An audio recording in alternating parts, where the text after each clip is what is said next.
a direct message. Hello and welcome, everybody. I'd like to welcome you to the webinar on the Copernicus Marine Service for Informed Policies.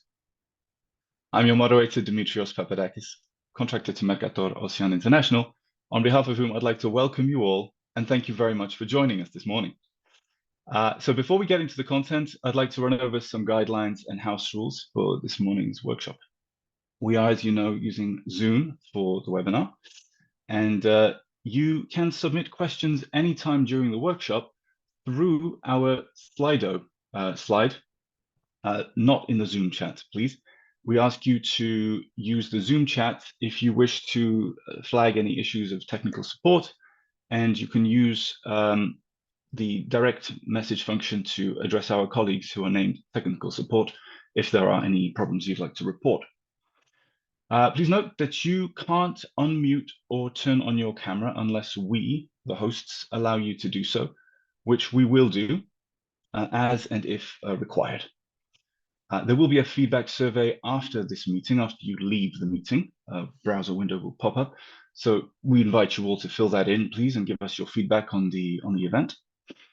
We are recording this webinar, and this workshop will then be put online publicly afterwards on the Copernicus Marine Service YouTube channel.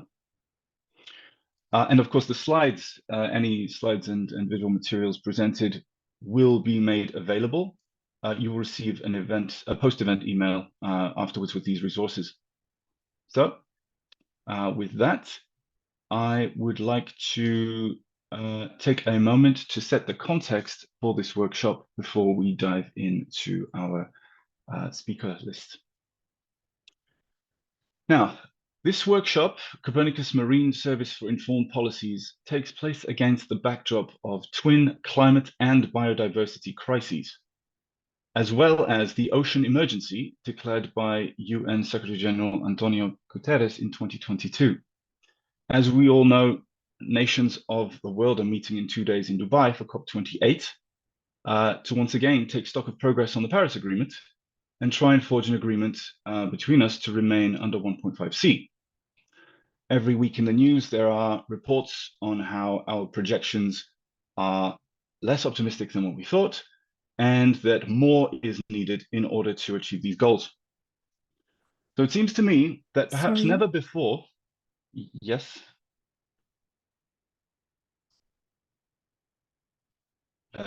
Sorry. It seems to me that never before have environmental policies been so prominent, under such scrutiny, and so important for our collective future. Now, the EU has, of course, implemented a wide range of policies addressing the environment and addressing the ocean, amongst which we can name the Common Fisheries Policy, the Marine Strategy Framework Directive, and the Maritime Spatial Planning Directive, as well as certain policies and legislation related to marine litter. There are also a number of initiatives under the European Green Deal, such as the 2030 Biodiversity Strategy, the Zero Pollution Action Plan, which targets marine litter and plastic pollution, the Plastic Strategy, the Offshore Renewable Energy Strategy, the Fit for 55 package, and new guidelines on aquaculture.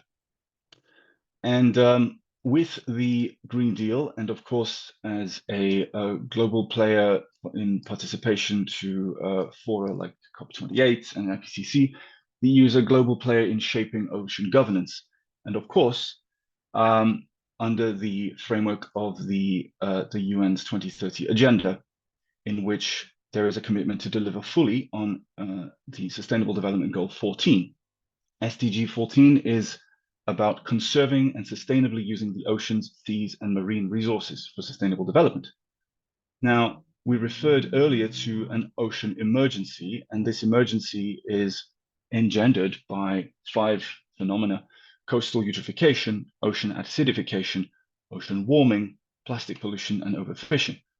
And all of these issues are matters that require policy intervention. Apologies for that. Okay. In July of this year, the European Commission presented its first ever voluntary review on Sustainable Development Goals at the UN High-Level Political Forum on Sustainable Development, in which the assessment was made that there is moderate but clear progress towards the achievement of SDG 14, life underwater. And here we can say that significant progress was achieved under the common fisheries policy, but sustainability levels have yet to be reached for all fisheries. Progress was made to establish marine protected areas, but more work is needed for strictly protected MPAs. And marine ecosystems remain under stress. So good environmental status by 2020 has not been reached under the Marine Strategy Framework Directive.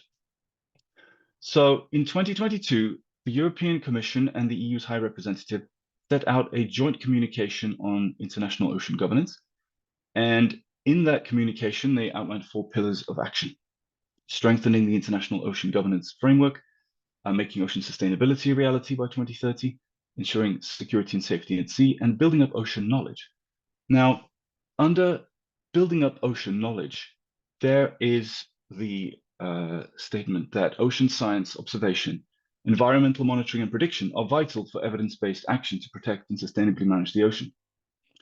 And if I reflect earlier on this notion that it has never before been more important for policies on the environment, on the climate, to be effective and to be actionable and to be successfully and effectively monitored, building up ocean knowledge is absolutely at the core of this, and it is very important. So, as many of you probably know, the Copernicus Marine Environment Monitoring Service is implemented by Mercator Ocean International on behalf of the European Commission's DG DEFIS, Directorate General for Defense, Industry and Space. And it provides authoritative information on the state of the ocean on both global and regional scales. It covers the blue ocean physical parameters, the white ocean sea ice, and the green ocean, the biochemical parameters. And we will hear more about that in a moment. So the goal of this workshop is to showcase the importance of the Copernicus Marine Service as a leading knowledge provider on the marine environment. And it is precisely in this vein that I would like to introduce to you the speakers of today's workshop. So ahead of us, we have Andrea Ferreiro de Carvalho, who is from Mercator Ocean, and she will be providing us a presentation of the Copernicus Marine Service.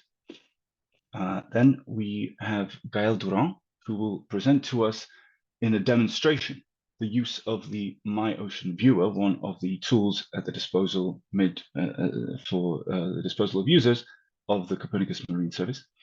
And then we will hear from 2 use cases regarding the use of the Copernicus Marine Environment Monitoring Service in practice, from Alessandra Bleve from Planetech and Dorian Jinan from Geomatis. And finally, there will be a information from Cedric Jordan of Mercator Ocean on user support and training resources. So with that introduction now out of the way, it gives me great pleasure to hand over to Andrea Ferreiro de Carvalho of Mercator Ocean for a presentation on the Copernicus Marine Service. Andrea, the floor is yours. Thank you. Thank you, Dimitri. Thank you for this very nice introduction, very complete introduction. Yes, as Dimitri said, my name is Andrea. I'm a training officer at Mercator Ocean International, and I'll be introducing you. If you're not familiar with the Copernicus Marine Service yet, I'll be telling you a little bit more about that. And before diving into the Copernicus Marine Service, just a little context of what Copernicus is. Copernicus is the European Union's program on Earth observation. The main goal is to monitor the environment, Earth's environment. And there are 6 services: the atmosphere, the marine, the land, climate change, emergency, and security. And I'll be telling you a bit more about the Copernicus Marine Service, which focuses on the monitoring of the marine environment. First of all, how do you access the service? Through its website, marine.copernicus.eu. There you will find an extensive catalog of products, more than 300 products you can find there. They are very user-driven, so they are very easy to find and very easy. Also, all the information about these products are very easy to find. They have one single format, and they are open and open source and free of any charge for everyone, as it is any data provided by any Copernicus service. Related to the Copernicus marine data, you can find several data sources. Composing each product, you have different data sources, temporal coverages, and also geographical coverages. So you have data related to the global ocean, but also very much focused on each European sea. In terms of data sources, you can find in situ and satellite observations and model data. And in terms of the temporal coverage, you can have daily, hourly, and to the minute real-time data, but also analysis, pre-analysis of past collected data, and also forecasts, so predictions into the future up to 10 days. When it comes to the type of data you can find, as Dimitri mentioned briefly in his introduction, we provide data on what we call the blue, the green, and the white ocean, as we qualify it as the blue being the physics side of the ocean. So parameters such as temperature and salinity, currents, waves. The green ocean as being everything related to the biogeochemistry, so marine life and chemistry, so oxygen, carbonate systems, etc. And the white ocean, everything related to all sorts of parameters related to the sea ice. So these are just a bit more detail on what sort of temporal resolution and spatial resolution you can find for each of the type of data. I will not delve too much into this, but there is a variety of resolutions ranging from a few meters, 100 meters, to kilometers of resolution. There's also there's also the update of this data can be hourly, daily, monthly, or you can have a mean as well. For some of these you have, or for most of them, you have reanalysis, so analysis of the past and of the past data, and also some forecasts. So this resolution will, the resolution and the temporal and spatial coverage will vary from data to data, but you can check all of this in our website. Besides products that you can have access and use to do your studies, we also have access to climate trends, so more long-term data related to the different blue, green, and white ocean. These are key variables to monitor. They're very important to monitor the state of the ocean and give you the climate perspective, covering up to 30 years. Besides the data, we also provide information and knowledge in every sense, but the information we provide via our annual state report. So we have an annual publication on the state of the ocean. It's the Ocean State Report, and that highlights key findings of the last year or so. And we also provide an Ocean State Report summary, so a document which is more appropriate for policymakers, for example, or general public as well. It is an interactive summary that you can find online, and it's very interesting if you want to know more about the state of the ocean. Besides that, the Copernicus Marine Service also tries to answer to the different needs of society, environment, and economy. And as you can see, we divide it into 12 blue markets, what we call blue markets. And today we will dive a little bit more into what the Copernicus Marine Service provides for the policies and ocean government. As I said before, sorry, we provide a set of data and information on several parameters that are very important to monitor the state of the ocean, and that can be key for revising, setting up policies and decisions related to the marine environment. If we take it as an example, the Marine Strategy Framework Directive, and it's 11 descriptors of the marine environment that are used to that should be considered for each environment to evaluate the status of each environment. We can see that the Copernicus Marine Service responds to at least 8 of these descriptors with a set of parameters. If we take chlorophyll A, for example, this is a very important parameter. It's a pigment that is present in phytoplankton, which is the base of the food web and marine food web.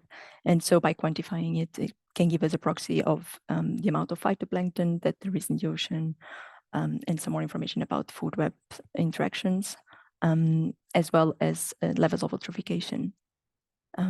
So this is just an idea of how many projects you can find related to this parameter. Maybe we will see a little bit more on how to find data in our website. Gael will probably show you a little bit, just a hint of that. And so the same for other parameters like more physical and hydrographical conditions like currents and waves. They're also very important to predict dispersion of contaminants, for example, or marine litter. There's also some products related to that. The same for waves, as I mentioned.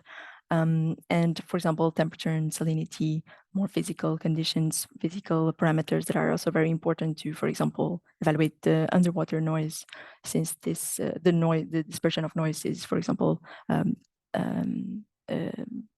it's dependent on temperature and salinity or the density of the water.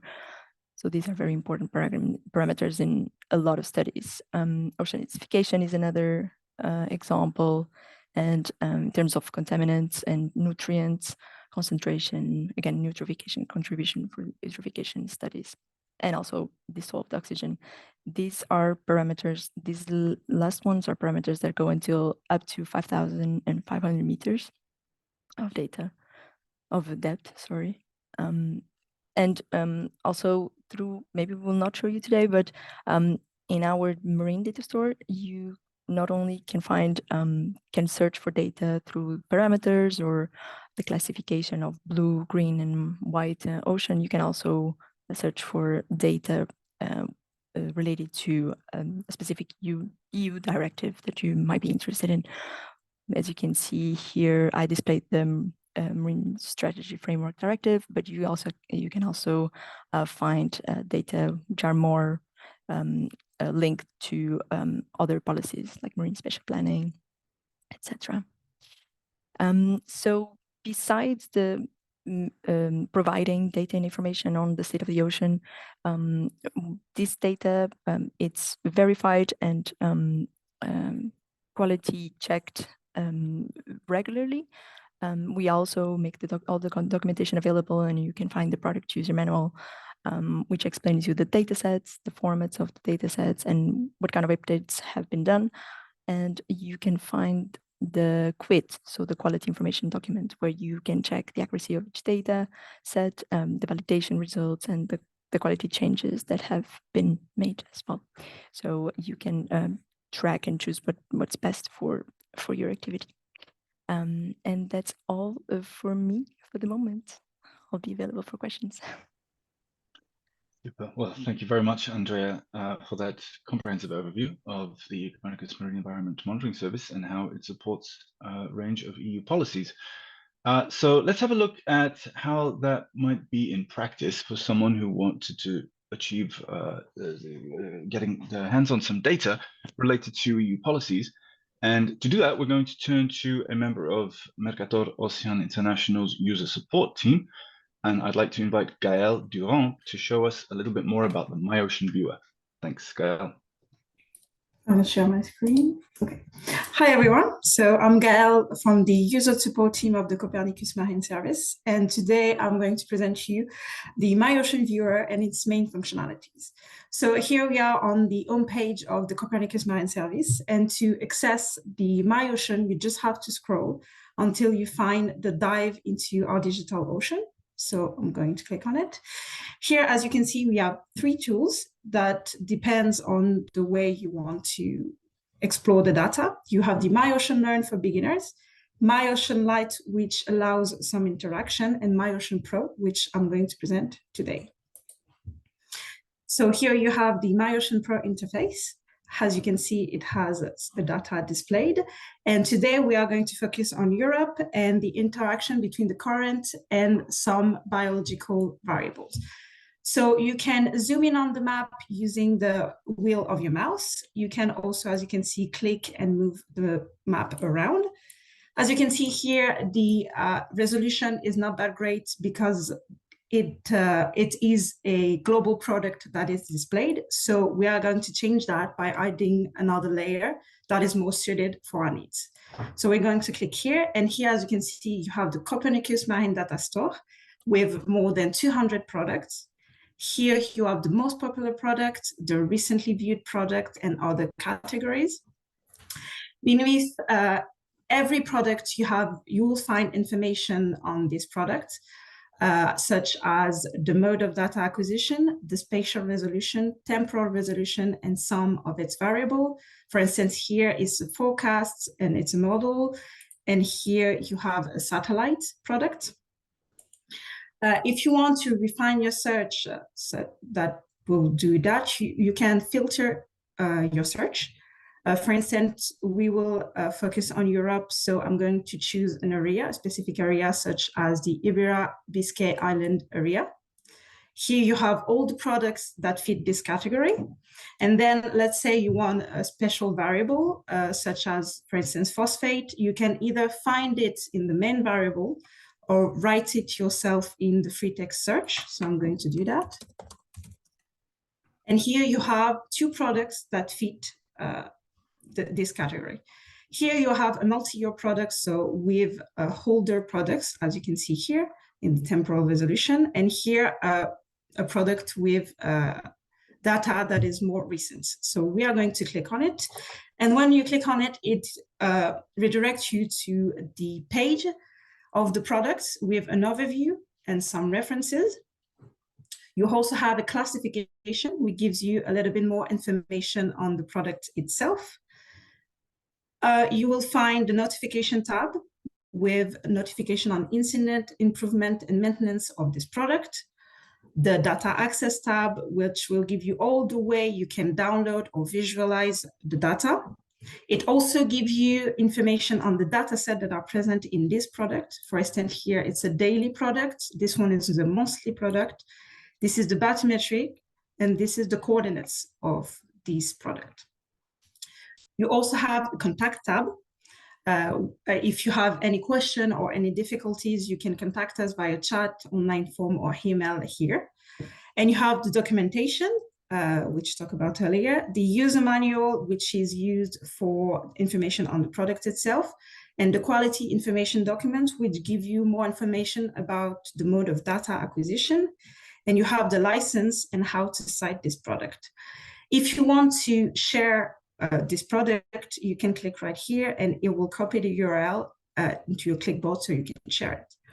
So we are going to add this layer of phosphate. So we're going to click on add on to the map. We're going to choose a daily data set, and here we can find the phosphate. So every time,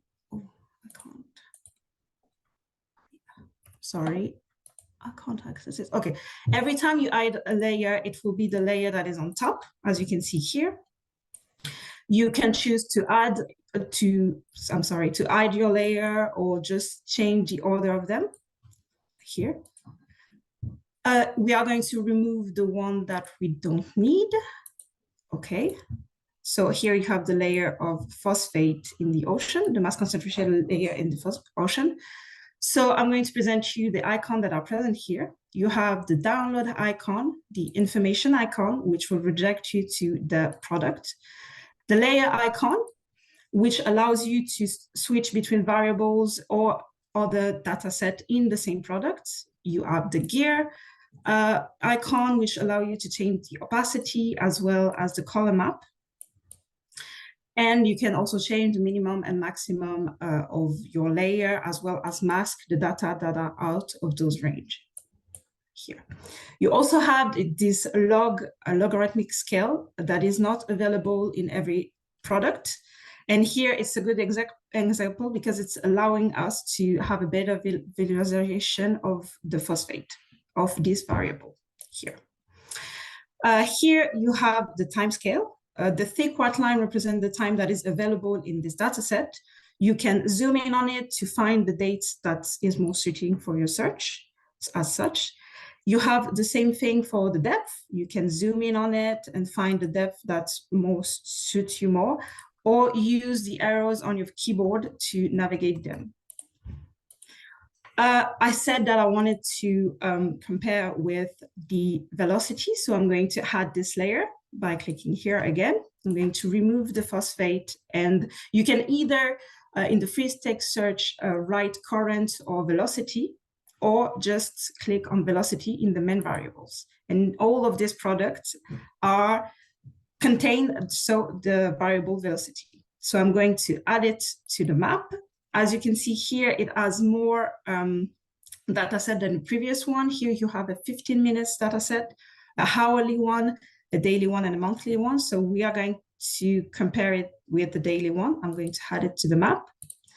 And here you have, as I said before, the velocity layer is on top. And the velocity layer, because it's a vector, is a special kind of layer. As you can see here, you have style that were not present before. You can either choose to display this layer as a solid plus vector, or just as vectors. So as you can see here, the mass concentration in nutrient is moved around by the current, which will allow you to know where the phytoplankton are, and thus is variable that is important for fishery. Now I'm going to present you the functionalities that are here. You have the point, the line, and the area. Oh, sorry. Oh, the line and the area. If I can click on that. Oh, it doesn't work. I don't know why. But those gives you those plots graph for you that gives you trends of the variable that are here that you've chosen. You can choose to remove a graph or add one if you feel like it. You can also download the data that you need, and to do so, you'll have to be logged in. So I'm going to log in now. And now it gives you access to those export mode.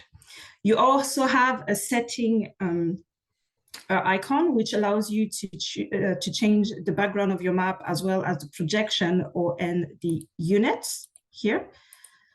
I'm going to remove some of them. And you can also now download the data clicking on this product. To do so, you have to be logged in.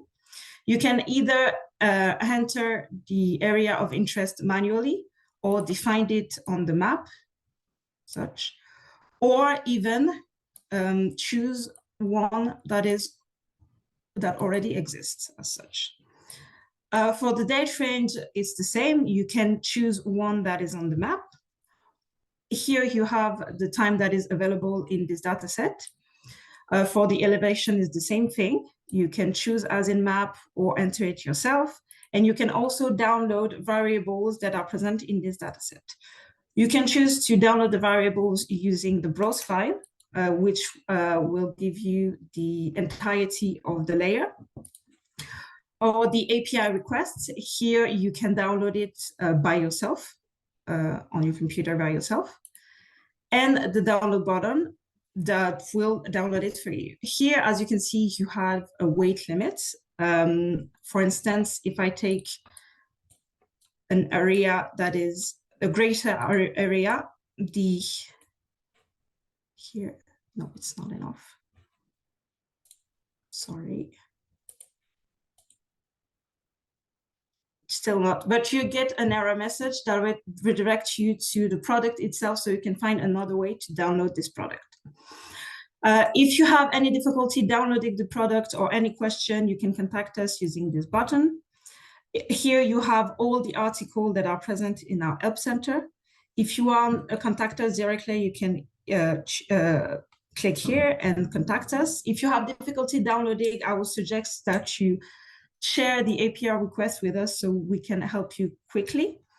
And here you will have access to the Help Center directly. For instance, if I tap My Ocean, it will give you all the article on the subject itself. And if you click on it, help you navigate My Ocean. And here you can find in this article a question and answer with the most common asked question on the My Ocean.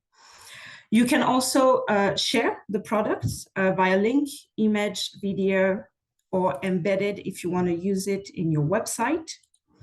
And here you have the information, some information, keyboard shortcuts about My Ocean that will help you navigate it quickly. So that's all for me. If you have any question, any difficulties, please feel free to contact us via chat, email, or online form. And thank you for listening to me. Well, thank you very much, Gael, for that rather comprehensive deep dive into the MyOcean viewer concerning all the details on how to access data from the CMM service, the Copernicus Marine Environment Monitoring Service. Now we're into a question and answer session. So I'd like to remind everybody that you should submit your questions via Slido. You can access slido.com and type in the code shown on the screen here. You can scan the QR code and use your phone. And I would invite everybody who has their hand raised, if you have a question, you should submit it on Slido, please.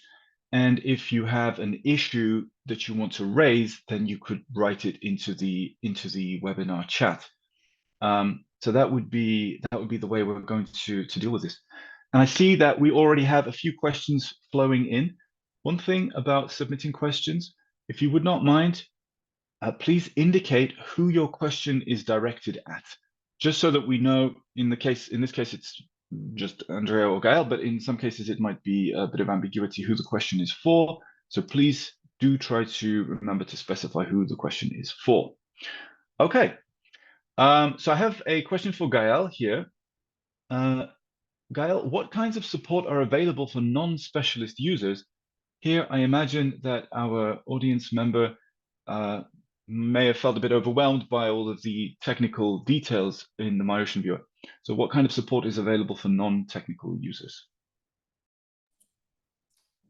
If you have any question, everything, we can help you with it. It doesn't matter your level of ocean understanding or variables or all that. You can just contact us, ask us your question, and we'll help you the best we can. Okay, so contact Mercator Ocean using the contact tools and get in touch, and you will provide some support. That's great to know. Thank you very much, Gael. All right, we have a question on how can the products be accessed in the Red Sea and in the Indian Ocean. Gael, this one's for you as well. Yes, we have global products that are available, and that allows you to see those areas. So yeah, you just have to go on it and find the global products and not the one that are for specific region, and mostly they are in Europe. So yes, the use of global product will help you get those areas. Okay, the use of global products to access the Red Sea and the Indian Ocean. We have a user who would like to download an image to use it in a GIS. It's also possible, because when you download it, it gives you a .NET-CDF file, and you can use it on the GIS software. There's no problem with that. And if you have questions, we can help you with it. Excellent. I'll just use the bottom question here, which is, can an API be run on Python or can Erlang be used? So we have, no, it's not just Python. You can use it on Julia, with R, with MATLAB. We have in our Help Center, we have a lot of article that gives you all the way you can use it, download it. You even have article on QGIS and GIS tools. So yeah, you can find it in the Help Center or ask us the question and we will help you. But yes, you can. Excellent, thank you. Comprehensive answer to these questions. I will answer this question. Is the presentation going to be made available? The answer is yes. The presentations, Gael's presentation, and all the presentations shown during this workshop will be made available to you. As a participant, you will receive a follow-up email, which will contain links to all the resources displayed during this meeting. So that's it so far for the questions. Oh, we have another one. Are there information on habitats like mangroves, seagrasses, and attributes like productivity? If you're asking about the primary production, yes, we have. On mangrove and seagrass, I would suggest maybe an optic product that will give you, variable on the chlorophyll and stuff like that, but it's not made only for algae and stuff like that. But you can find products that will be close to what you're looking for. I think so, yeah. Okay, thank you. This looks like a question for Andrea. We have a question about the nitrate phosphate ratio. Is this a new parameter? Andrea.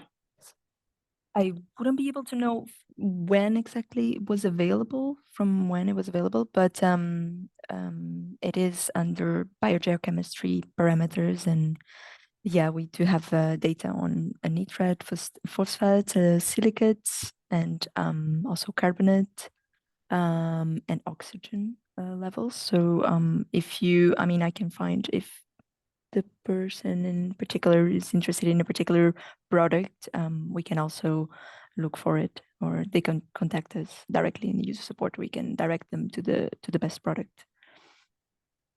Excellent. Thank you very much. Okay, another question. Do you provide any dedicated support for academics using the marine service data in the form of academic partnerships or collaborations? Andrea, do you want to take this one? Maybe I can take this one. So for academics in particular, we don't. We do organize other training workshops, as many as we can, and focusing on different topics. So we try to cover different topics related to the marine environment. For the academic partnerships, I mean, there is the research component of Copernicus Marine Service and R&D, and in that component, that will include much more academic partnerships, if we can talk about that, and collaborations. That would be more on the research part. Yeah. Yep. If I may, there's also the Copernicus Academies network, not specifically related to the Marine Service, but that is also a form of collaboration that is available to academic institutions interested in participating in Copernicus. Okay, so I think that thank you. Another question. Does the nitrate phosphate ratio cover the entire Mediterranean Sea? That is a good question. I wouldn't be able to answer from the top of my head. I don't know if Gael had, if you had that information on your, while preparing for the viewer, if you were able to find.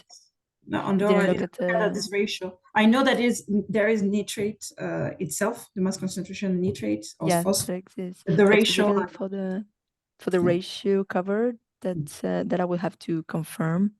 And for the entire med, we do have regional products, like Gael said, so that there's probably for the med. Now the ratio in particular, we would have to confirm that. Okay. All right. Thank you very much. Okay, so it looks like we've reached the end of the questions for now. I would like to remind you, all of you participants in this workshop, that You can continue to submit your questions as they come to your mind using the Slido link that we've supplied for you. It's also in the chat if you can't find it. And there will be another Q&A session at around 11:05. But first, we are going to dive in to some practical demonstrations of how CMEMS data are used to support policies in the form of 2 use cases. And for the first use case, I would like to invite Alessandra Bleve from Planetech Italia to the floor, who is going to talk to us about a product called Reticus Marine, which is a downstream service based on Copernicus Marine Environment Monitoring Service data. Alessandra, if you're ready, the floor is now yours. Hi, Dimitri. Hi, thank you. Thank you very much. Hi, everybody. So I'm Alessandra Bleve from Planetech Italia. During my presentation, I will mention the environmental challenges in marine waters, and will show you one of the possibilities that satellite intelligence offer to face these challenges and to achieve the goals arise from the Marine Directive and the Water Framework Directive. So, as I said, I'm from Planetech Italia. That is a 30 years, a company with 30 years experience in remote sensing and Earth observation services. One of the services we developed in these 30 years is Reticus Marine. I don't think, just one second, sorry. Okay. There we go. So I'm gonna start with the challenges. Sorry, can you see my screen? We can see you and we can see your screen. Thank you. Okay, sorry. Okay. So I'm gonna start talking about the challenges. So as we know, as Dimitri said as well, marine and coastal areas are subject to increasing anthropogenic pressures stemming from human activities such as pollution, urbanization, the exploitation of marine resources, and pollution and the impacts of climate change, such as, for example, the water eutrophication, pose significant threats to the quality of marine water, influencing the biodiversity and the stability of ecosystem. So in this context, the Water Framework Directive and the Marine Strategy Framework Directive sets key objectives to achieve a healthy ecological and chemical state of marine environments within specified periods. So in this context, it is crucial to adopt monitoring and management measures from anthropogenic pressures, ensuring that marine ecosystems are protected and restored. And this is what one of our customers, the Western Greece Water Directorate, ask us to do. So basically, the customer wanted to monitor the trends of the environmental parameters to understand the water quality of its area of interest. And what we use, the Reticus Marine, we created the Reticus Marine service that is an innovative high-performance geoinformation service for monitoring the quality of coastal waters and eutrophication status. So to the customer, the service provided the key parameter of water quality obtained from the open satellite data through extensively tested models and algorithms, generating thematic maps, dynamic geoanalytics, and predefined reports.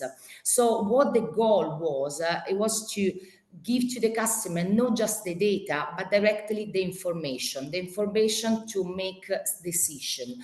So we simplify the complexity, let's say, of the data by thematize this data into a platform, and also the customer was able to generate reports that could give them directly information to understand even what kind of decision take to face the water issues. One other important sorry, there we go. Oh yes, this is the slide that make you understand how the trends work for the key environmental parameters. So just 1 second, there we go.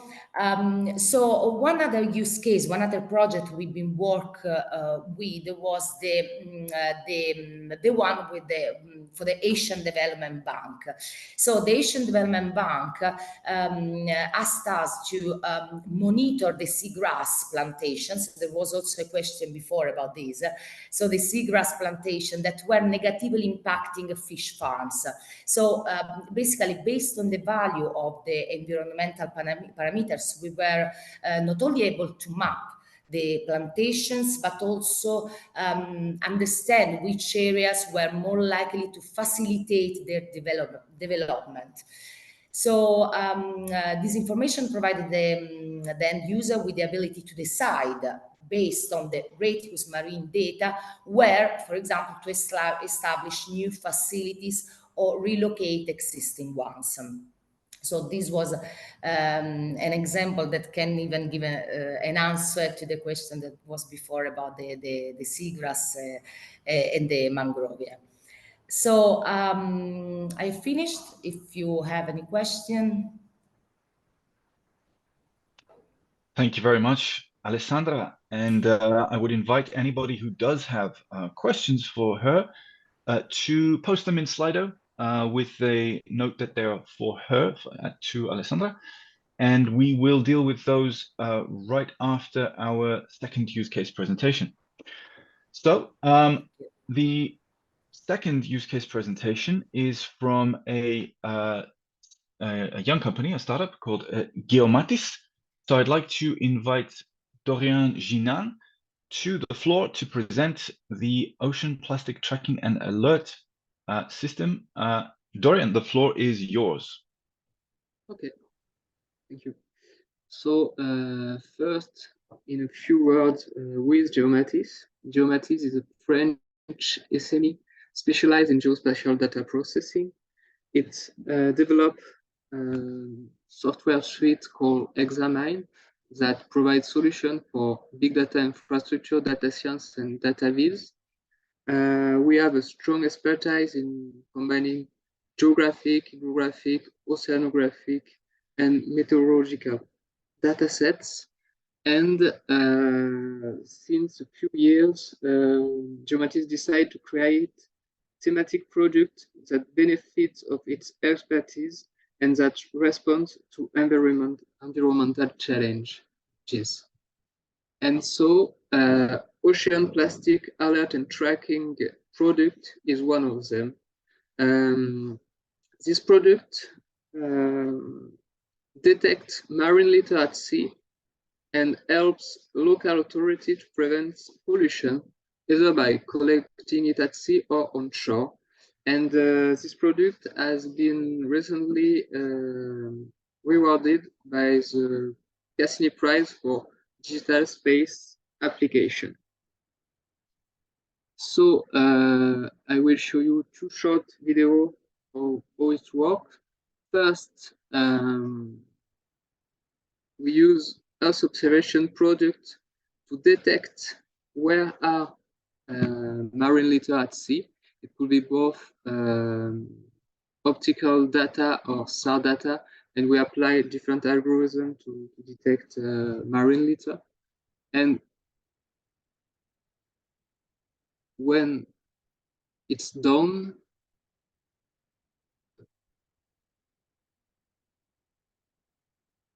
we then forecast the drift of this marine litter for the next 24 hours using Copernicus marine product, mainly forecast current forecasting.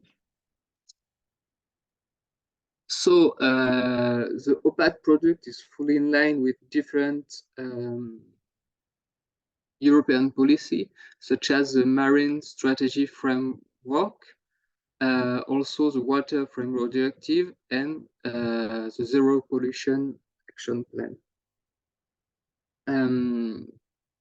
So as I said before, we use different Copernicus marine products and mainly Copernicus marine current forecast for calculating the drift, combining current forecasting with wind forecasting. And the Copernicus marine product and services are really key products for our own product because they are authoritative. The infrastructure that delivers the product is reliable. Products are free, and as we operate, the OPAT system operate on a new market, it is really important to keep it free, to make it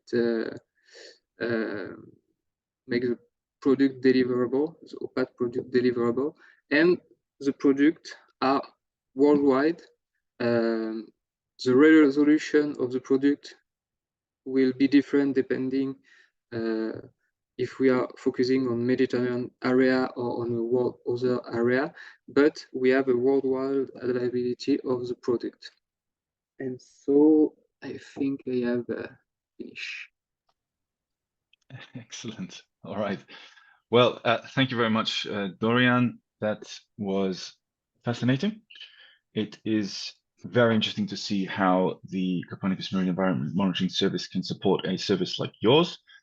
So I'd like to now open up the second question and answer session as promised, and we can come back now to some of the questions that were perhaps not reached in the last session. I know some questions arrived just after we closed. So let's go to the list.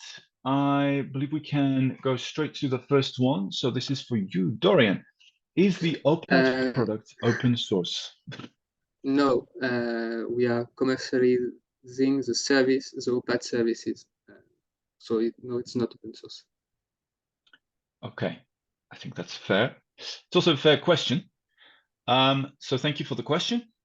Then I think this is more of a comment, just to follow up on the previous exchange. When MedPOI UNEPA used Copernicus data, the parameter nitrate ratio did not exist. So we used data for chlorophyll A to prepare a new quality status assessment regarding IMAP indicator CL14. Thank you for that. I don't see that there is much need to respond, but I mean, if my panelists would like to comment, then they are welcome to take the opportunity now to do so. Otherwise, we can. Oh, Andrea, No, please. I mean, thank you for the information. So I guess we can say it's quite recent, maybe. But don't hesitate if you need any more information on the products regarding nitrates and silicates, etc. We're available. Okay, great. Thank you. All right. We have another question for Dorian, so I'll move that one to the top. So Dorian, what is the satellite spatial resolution that you are using? So we are using Sentinel-2 and Sentinel-1. So when we are using Sentinel-2, the resolution is 10 meter by pixel, and for Sentinel-1, 30 meter. That means that we are only tracking big patches of marine litter and not not little patches of this kind of product. And currently the product is used after extreme weather event where you have a big discharge of mixed marine litter with plastic, woods, and so on after this kind of event.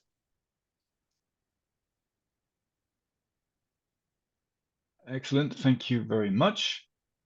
Okay. So another one for Dorian, for Geomatis. So you're tracking. I have a... Yeah. Do you? I yeah. think you. Yeah. Okay. Yeah.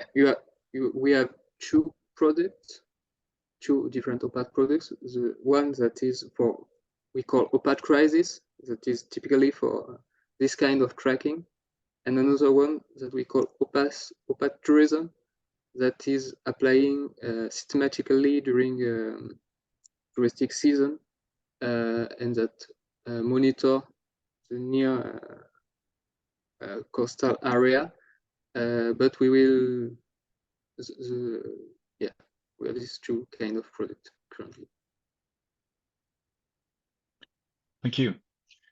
Okay, I'm going to look at the third one. I believe that must also be for you, Dorian. Can the system be used to track sargassum coming across the Atlantic to the Caribbean, similar to marine litter? Yes, it could, because we can discriminate both synthetic, photosynthetic material of non-photosynthetic materials. So we could at least discriminate algae, and so if it's sargassum, it will be okay. And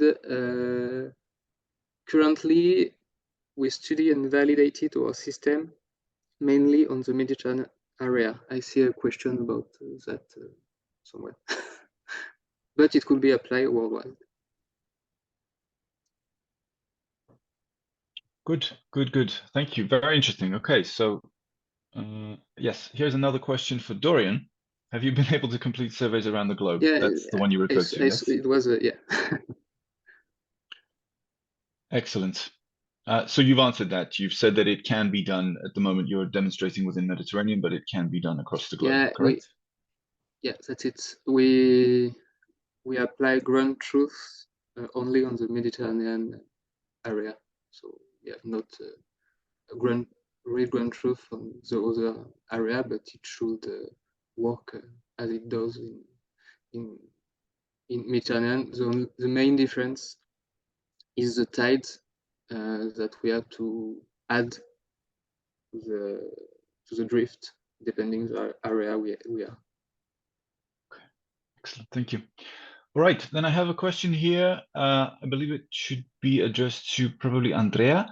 Do you have any examples reflecting uptake of CMM's info or products into real decision making? Well, we know that CMM's data is used to in the several EU policies. So that our data serves as a knowledge for revising policies and for keeping policies up to date. I wouldn't be able to give a specific example on a formulation of a policy or something like that, but we do know that it is a service used by the European Commission as a knowledge base. Yeah, sorry about that. Can give a specific example. Okay, thank you. Then a question, is there a course on how to use the MyOcean viewer? Shall I? Yeah. Well, I don't know if Gael wants to That's answer okay. that one. Well, I can say there's no official course, but in all of our workshops, we organize always a demonstration of the viewer.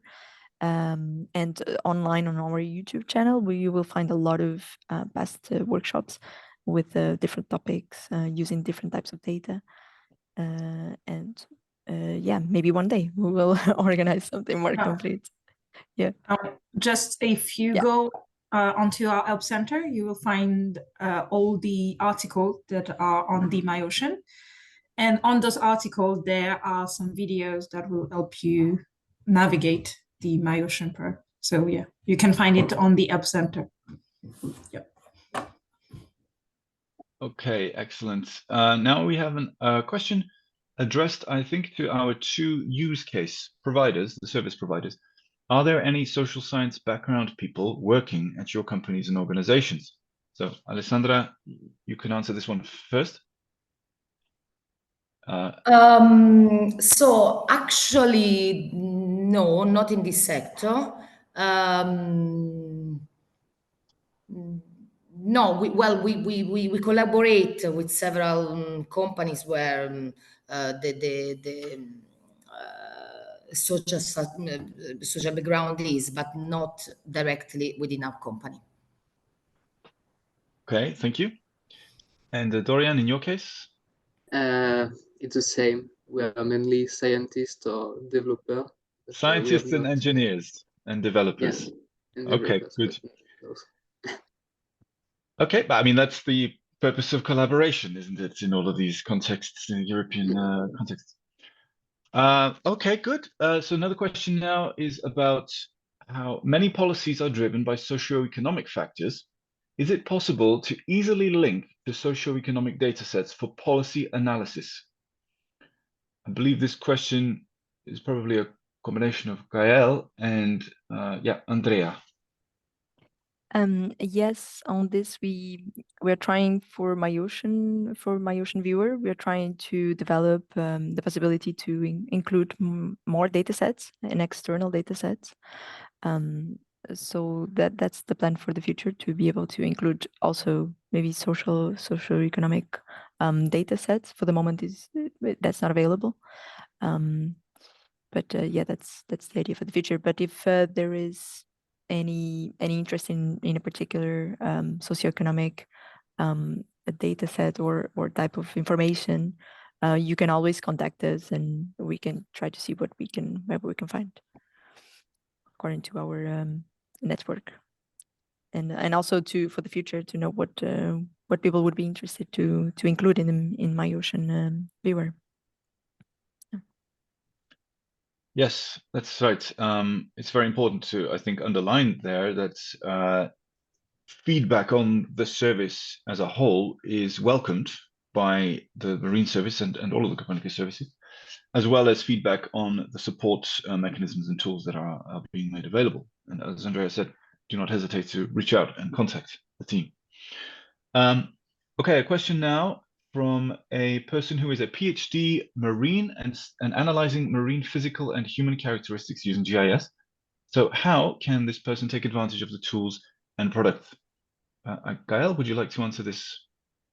Yeah, you can use them. I don't know what to say. You can use them. You can contact us if you have questions. We have a lot of PhD students and even doctors that contact us for help on downloading the product or using them, or information on the data acquisition. So yeah, you can contact us and we'll help you. If you want to use GIS products, you can find help in the Help Center or just ask us. But yes, you can. The short answer is yes. Just to complete a previous question on specific examples on policymaking, I can just also share that we have a page dedicated to use cases in the Copernicus Marine Service, and you can find the examples of like the example of Dorian and Alessandra. You will also find more specific use cases on direct policy, so you can check that page. I can put it on the chat and share with everyone. Thank you. Thanks, Andrea. And thank you all for your questions. It looks like we may have reached the end of our list of questions. So I will reiterate that although there is a Q&A function inside Zoom, please send us your questions using the Slido service that we have made available for you, because that allows us to centralize all of the questions, and don't use the Zoom chat for that either. Okay, so we have one more session left. It is a section on user support and training resources. So possibly some of the questions that were asked will receive another dose of answers in this session. And I'd like to invite Cédric Jourdan from Mercator Océan International to the floor. So Cédric, the floor is yours. Thank you, Dimitri. Good morning, everybody. So I'm Cédric Jourdan from the user support. I manage the user support of the Copernicus Marine Service. You should see my screen, I think, the Copernicus Marine website. So I'm going to show you some tricks on On the user corner section, a section dedicated to users. So you can reach this section through the main page in the upper menu. So user corner, you will find several boxes. The first one is a getting started box. So I click on it. You will find a reminder of the offer, and then an operational path to use different functionalities available on the marine service. So search data, visualize data, download products, be informed, learn, and ask questions, of course, to the user support. So this page is the first one to visit to know any to have information about all the functionalities. So I come back to the user corner. The second box is really important because it is linked to the help center. In the help center, as said by Gael earlier, you will find more than 180 articles on different thematics. So the introduction to the Copernicus Marine Service, the how to download, how to visualize, information about the viewer, about the services, the services available to download the data. So it's really interesting to check all these resources and then you will find many useful information to help you to master the services. So this page, this section is really important. I come back to the user corner. The third one is the user notification service section. I click on it. In this section, you will find all the information related to operational events. So improvement, maintenance, incidents on products, on services, etc. Everything is available in this section. And you can build your own RSS feed to be automatically informed of any incident or anything else on your product of interest. So, for example, if I come back to the improvement section here, you will find an article because there is on Thursday, there will be a new release of the products. So I click on the title and I find here the different details and the product impacted of the release. So this release is a special one because in addition to the changes on the products themselves, there will be as well improvement on related services. We are going to move to new services, and the services are currently available, they won't be available anymore at the end of March 2024. So we are in a migration period, and in the Help Center there is a dedicated section to help you to move to these new services. So if I can go back to the Help Center, for example, there is a banner, so I can not see it. Okay, this section, Copernicus Main Toolbox. In this one, you will find everything about the new services and how to move from the current services to the new one. So many advantages because it will be faster, easier to use, etc. So I encourage you to check this section of the Help Center. So I come back to the other corner. The user learning services, it is a section dedicated to training. So next training, for example, here you will find the save the dates for the current training. Everything, when the training is organized, it is available in this page. I come back to the other corner. Here, e-learning materials, many resources, online resources to master products and services. You can sort on the subject, on the tool, R, Python, or else, or others. The level as well, beginner, intermediate, or advanced. So you will find several pages of online resources to train yourself related to the Copernicus Marine Service. The next box is product quality. Clicking on it, you will reach an area dedicated to the quality of the products. You can sort by area, Arctic, Baltic, etc. Blue, green, or white ocean. And I won't go into details because it's not my parameter, but you will find useful information on the quality, scientifically speaking, on the products. So I'll let you discover this section, and to of course you can ask any question if you have. I come back to the product roadmap section. This section is a new one. This section will give you information on the schedules changes on products and services. So on the main page, you will find an infographic to have some information in long term. And if you have shorter term information, there is this button below. I click on it, and for example, you will find selecting the date of the release, so November 2023, sorry, you will find all the products impacted by the release. So I click on the card, and I have the details related to the change. So it is an additional information of the notification published in the user notification service.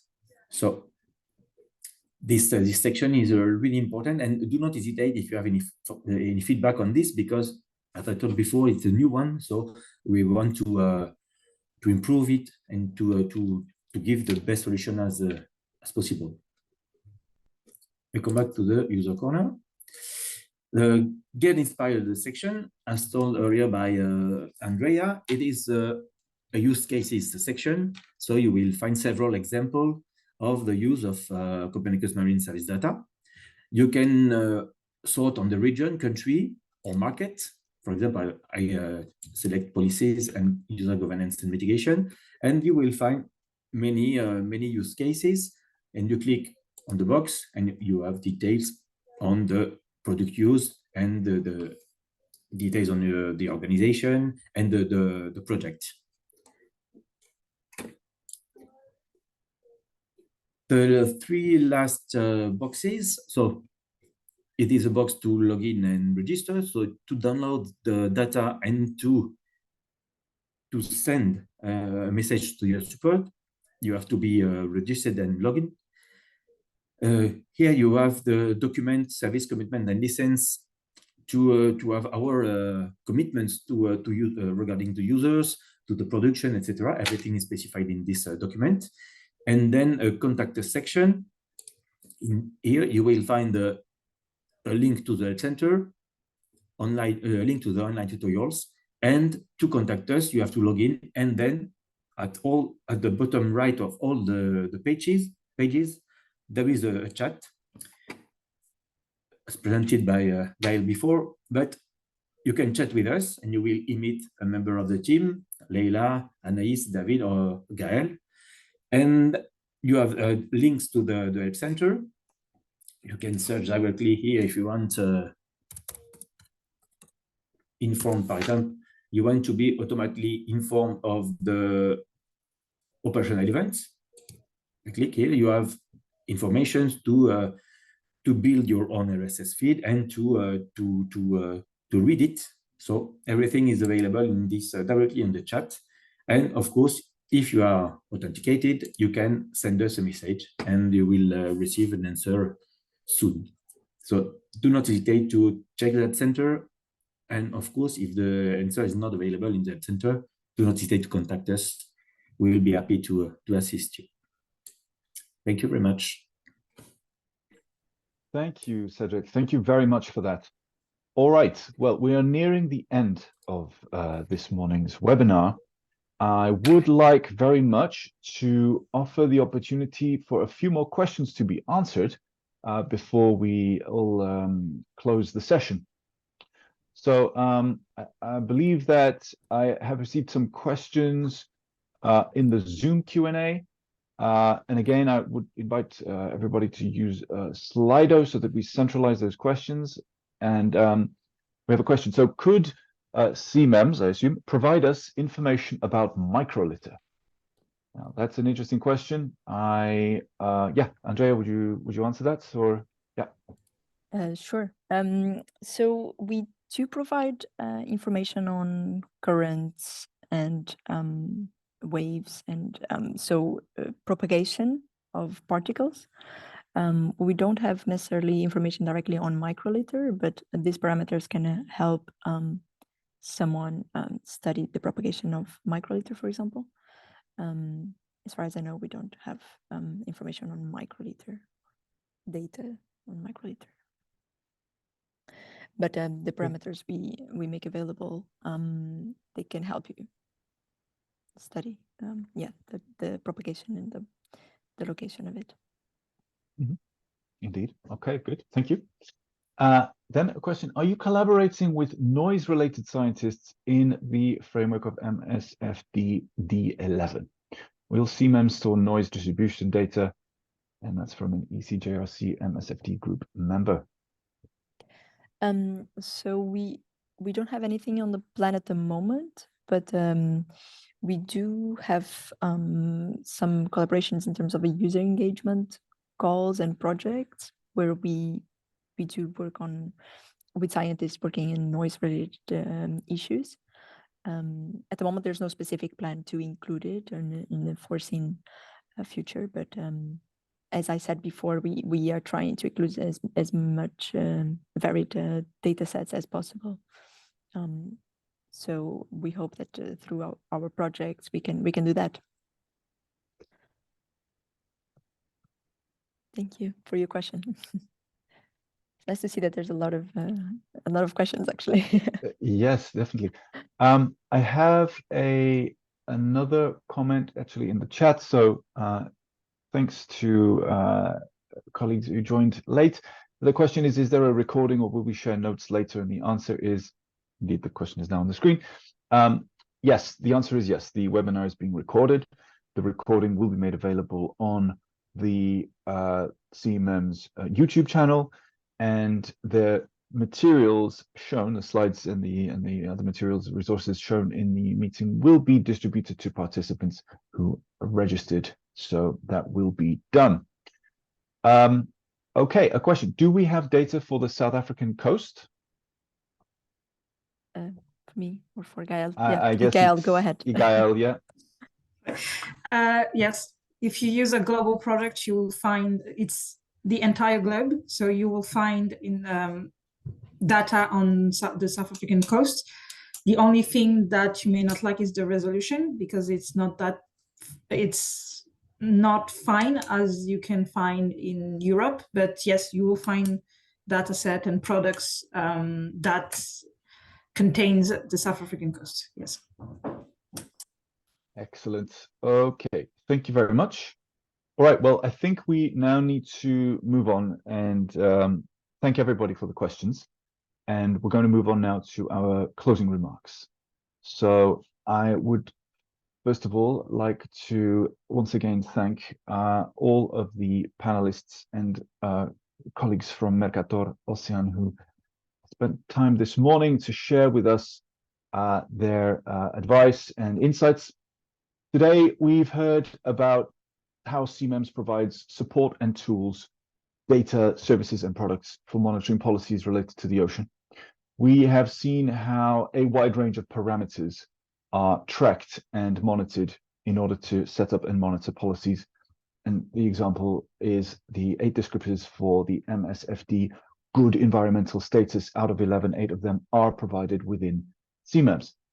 We heard about the Ocean State Report and its interactive summary, which is a very valuable overview for policymakers on the state of the ocean. It's an annual updated document in the same league, I would say, or at least in the same category as the State of the Environment Report. And the Marine Data Store contains a host of products focused on specific policy areas like the Arctic, policies like Water Framework Directive, Bathing Water Directive. So interested users using the MyOcean viewer of the Marine Data Store can quickly access data sets that have been produced specifically addressing those policies. We have seen a demonstration of the MyOcean viewer, which is an excellent and very powerful tool available in 3 editions. And we have seen that there is support available for non-technical users, and there are a host of materials and training materials available for users who wish to understand how to access the data in different formats and how to integrate it into their own systems and products. We've heard about real-life examples of the use of CMEMS data in policymaking. We have seen that there is a collection of use cases available on marine.copernicus.eu, including use cases related to policymakers. And today we heard from 2 companies, representatives of 2 companies who are using Copernicus marine data in their products and whose products are serving users in the field of policymaking. We heard from Reticus Marine, a product by Planetech, in which the example of a use case for monitoring seagrass in coastal ecosystems, which was a product requested by the Asian Development Bank, in which mangroves were destroyed to use the space for aquaculture. And this was provided using the Reticus platform. We also saw how marine litter can be identified and tracked as it drifts across the sea, which is a service provided by OPAT from the Geomatis company. And we saw that this supports the Marine Strategy Framework Directive, the Water Framework Directive, and the Zero Pollution Action Plan, using a combination of Sentinel satellites and Copernicus marine data and forecast data for velocity and currents. We've also seen that there is a host of user support and training material available: Help Center, User Corner, information on product quality, and a new section showing the plan for the product's roadmaps, showing the schedule of product improvements and product evolutions. So, having taken in all of that, I would like to thank you, the audience, for participating in today's workshop and for asking your many questions. I hope that this has been useful for all of you. And I invite you all to keep an eye out for the next workshop in this series of workshops, and to reach out to the team for any questions or feedback. And just before we go, I'd like to remind you that there is a link after you close this meeting. You'll be taken to a link to answer a feedback survey. So we very much invite your feedback on that. Thanks again to my hosts and my co-panelists, and I wish you all a very pleasant day. Thank you. Have a good day. Bye, thank you. Thank you. Thank you. Bye-bye.